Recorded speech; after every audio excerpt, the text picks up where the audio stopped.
Oke, kita harap untuk berhenti menghujat pihak sana ataupun pihak sini dari kedua belah pihak ataupun dari kedua fans musisi kalian masing-masing.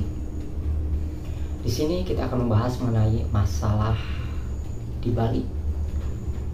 Masalah di Bali ini, kalau kita mau melihat cerita full dari pihak Triswaka, meskipun bukan Triswakanya yang ngomong, dan pihak dari lawan Triswaka ini, meskipun kalian misalnya tidak suka dengan pihak lawan Triswaka, usahakan nonton cerita fullnya. Nanti kalian di situ akan paham, akan mengerti ada kesamaan cerita dan ada beberapa poin yang mungkin tidak sama. Kalian akan menilai bahwasanya di sini seperti ada miskomunikasi ataupun ada kesalahpahaman. Kalau misalnya kita lihat dari pihak Tri, kita lihat alasan dia dituduh menelantarkan karena orang ini tidak mau diatur soal penerbangan pesawat ataupun memilih pesawat sendiri. Sedangkan di sana sudah diatur semuanya harus bareng-barang sama dan tidak bisa memilih sesuai pilihan masing-masing. Yang satu di sini adalah permasalahan adalah susah diatur sehingga tidak mau diatur orangnya. Itu yang pertama.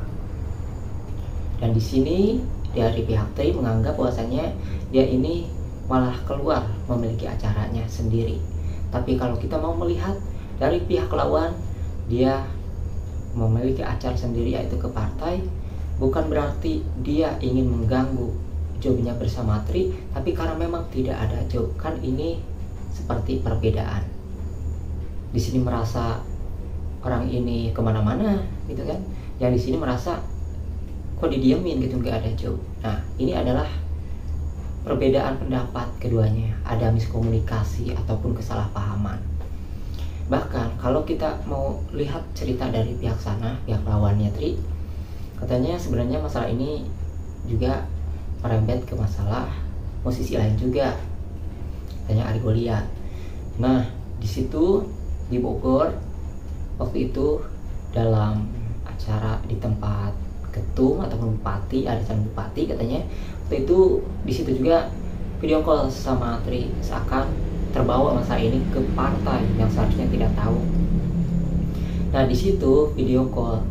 Namun setelah video call, ketika pihak lawan ini mau menjelaskan inti permasalahannya seperti apa, salah satu orang di sana ataupun dari ketua partai ataupun entah calon bupati katanya udah damai-damai aja karena ini udah rangkulan. Padahal pihak lawan ini merasa ingin mengklarifikasi kalau misalnya hal itu hanya akibat rangkulan aja dianggap damai, otomatis pihak lawan ini merasa tersudutkan, mungkin begitu masalahnya. Jadi jika ingin masalah ini ada titik terang untuk damai ataupun mencari tahu inti permasalahannya itu apa, harus ada kan media podcast di YouTube, bukan di TV ya. Kalau di acara TV itu sedikit-sedikit iklan, ini menjadi masalah juga. Jadi tidak full, tidak bebas kedua belah pihak untuk mengekspresikan ceritanya sejelas mungkin. Nah, kalau ada media yang menyediakan kedua belah pihak ini bersama bukti, bersama saksi, pasti tentunya mereka akan saling menepis mana yang tidak benar dan mana yang benar. Tentunya dengan bukti yang ada, dengan saksi yang ada yang bisa menjelaskan. Jika nanti sudah keduanya ketemu, nanti ada kesimpulan. Dan kesimpulan inti permasalahannya itu di mana.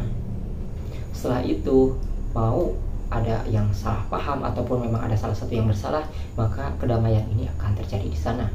Meskipun sebenarnya masalah ini sepele, di luar somasi ya. Masalahnya di luar tentang masalah peraturan berlaku, tapi masalah ini tentu harus diselesaikan.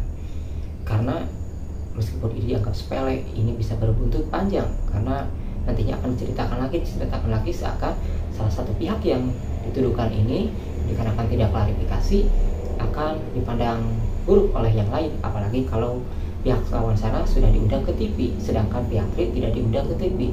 Apalagi orang yang nonton TV, apalagi yang orang nonton TV ini tidak memiliki channel YouTube ataupun jarang nonton YouTube, mereka fullnya biasanya nonton TV. Nah, itu tentunya akan berbeda pandangan dengan penjelasan orang-orang yang ada di YouTube.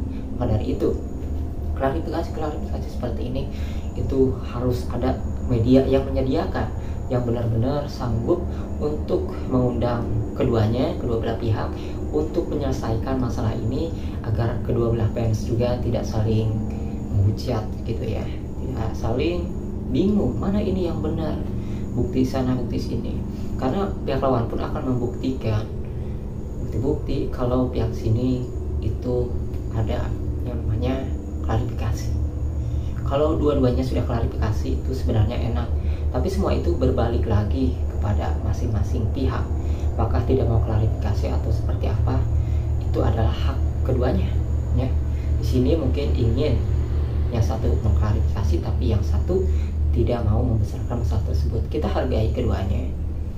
Tentunya dalam keduanya juga pasti ada salahnya, ada benarnya.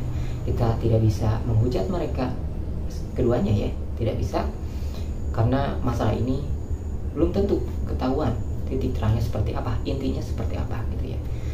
Itulah mengapa masalah ini harus diselesaikan. Memang permasalahan ini agar tidak berbuntut panjang ataupun mencemarkan nama baik. Kalau didiamkan ya masalah juga, karena kita bingung nih, ada yang klarifikasi tapi masih takut gitu, merasa benar tapi takut. Kenapa takut gitu? Kalau benar kenapa takut? Kita harap ada perdamaian dari keduanya untuk bersedia, dan ada juga yang menyediakan media podcast di YouTube, siapapun itu yang bisa mengundang keduanya. Kita harap itu terjadi ya. Intinya kita tidak menyudutkan lah kedua belah pihak ini dan kedua belah pihak dari fans, karena mereka juga menciptakan lagu-lagu itu untuk kita dengar sesuai bagaimana perasaan kita tentang percintaan. Kita bisa sedang galau, enaknya lagu ini atau bang ini atau bang ini atau musisi ini atau musisi ini gitu kan gitu. Keduanya juga menciptakan karya untuk kita dengarkan, dan keduanya juga memiliki fans masing-masing. Kita tidak boleh saling hujatan intinya ya. Saya doakan saja semuanya, dukunglah intinya fans kalian masing-masing, idola kalian masing-masing. Yang penting kita doakan jika ada celah untuk berdamai, semoga hal itu cepat berjalan.